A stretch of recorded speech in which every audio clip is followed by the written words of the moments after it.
नमस्कार दोस्तों, मैं कौशल कुमार केडीजीएस सेंटर से आज आपको अगले टॉपिक मॉनेटरी पॉलिसी को बताऊंगा, क्योंकि मैंने पिछले क्लास में मुद्रास्फीति महंगाई क्या है उसको बता दिया था।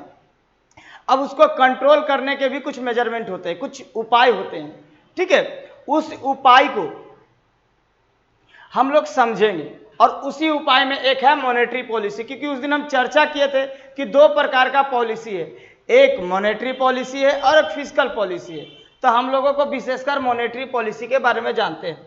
तो देखिए, मॉनेटरी पॉलिसी के बारे में पहले समझ जाइए। मॉनेटरी पॉलिसी को बनाने का काम आरबीआई करता है।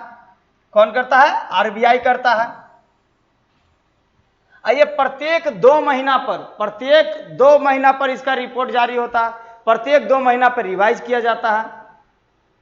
ठीक है, 2 महीना पे बनता है इसका मॉनेटरी पॉलिसी। ठीक है, अब ये मॉनेटरी पॉलिसी में होता क्या क्या है तो इसको हम लोग समझेंगे। तो मॉनेटरी पॉलिसी में देखिए 4 चीजों को समझना हम लोग को। रेपो रेट क्या होता है? रेपो रेट क्या होता है? ठीक है, रेपो रेट के बारे में समझेंगे, रिवर्स रेपो रेट के बारे में समझेंगे, सीआरआर और एसएलआर के बारे में समझेंगे।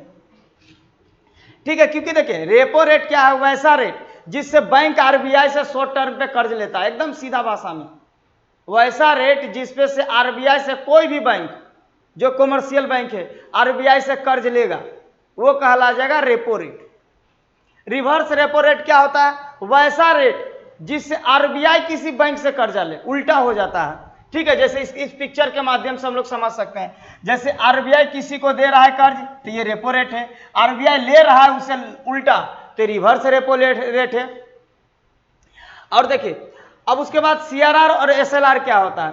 सीआरआर कहा जाता है कि कोई भी बैंक जो अपने पास जो जमा राशि है उसका कुछ प्रतिशत जो है वो आरबीआई के पास कैश के फॉर्म में रखेगा, ताकि आरबीआई इसको गारंटी देगा इस बैंक को।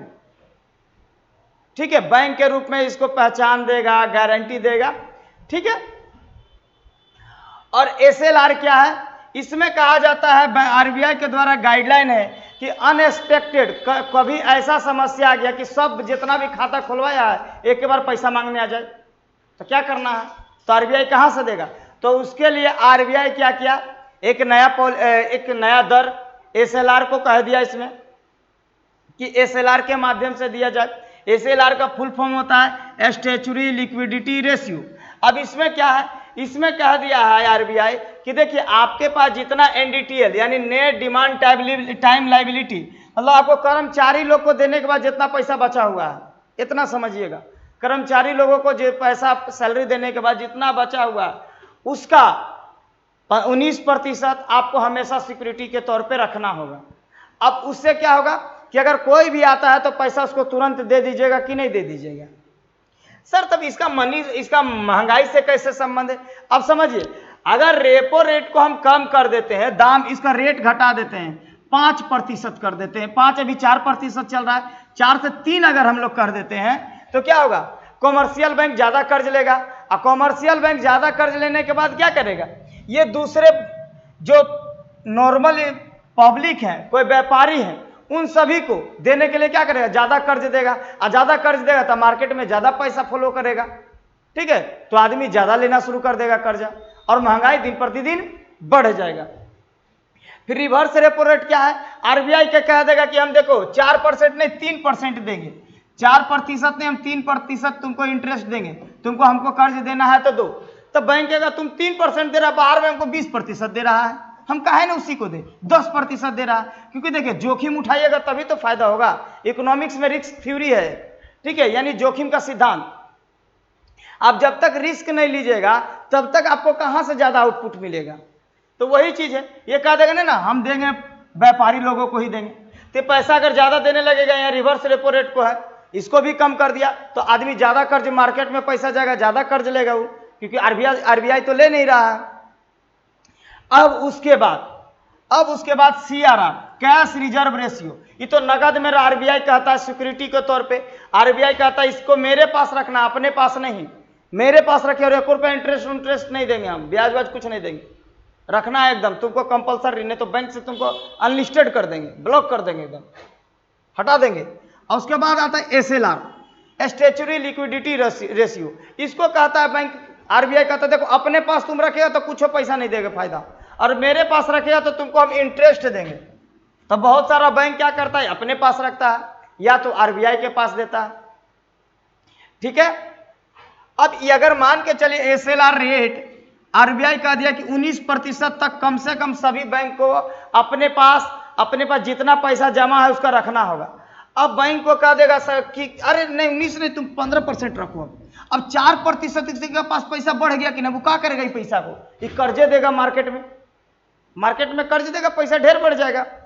उसके बाद क्या करेगा ये कि CRR को रखा है 4%, कहेगा देखो तुम 3% रखो, 1% इधर भी इसका पैसा बच रहा है, अब इधर भी पैसा बढ़ गया, इधर भी बढ़ गया, तो वो क्या करेगा, पैसा कर्ज ज्यादा देगा, और कर्ज ज्यादा देने से मार्केट में पैसा ज्यादा फ्लो करेगा, अब पैसा ज्यादा फ्लो करने से धीरे धीरे दाम का बढ़ोतरी हो जाएगा। इसीलिए कहा जाता है कि महंगाई अगर कंट्रोल करना है तो सभी दाम को बढ़ा दीजिए। अगर रेपो रेट को बढ़ा दीजिएगा तो बैंक कम से कम कर्ज देगा, रिवर्स रेपो रेट को बढ़ा दीजिएगा तो RBI को ही लोग ज्यादा से ज्यादा RBI को कर्ज देगा, क्योंकि RBI पास तो सुरक्षित है, टेंशन है नहीं। ठीक है, इसीलिए इसको लिक्विडिटी एडजस्ट फैसिलिटी कहते हैं, मतलब पैसा को कैसे एडजस्ट करना है, ज्यादा कम एकदम, इसी को LAF को, रेपो रेट और रिवर्स रेपो रेट को।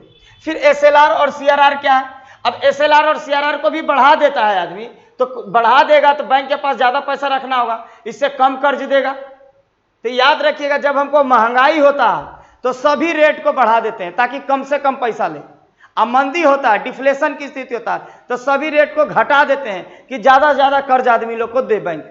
ठीक है, ये रहा हमारा मॉनेटरी पॉलिसी। अब हम आपको अगले क्लास में फिजिकल पॉलिसी बताने का प्रयास करेंगे। चलिए, धन्यवाद।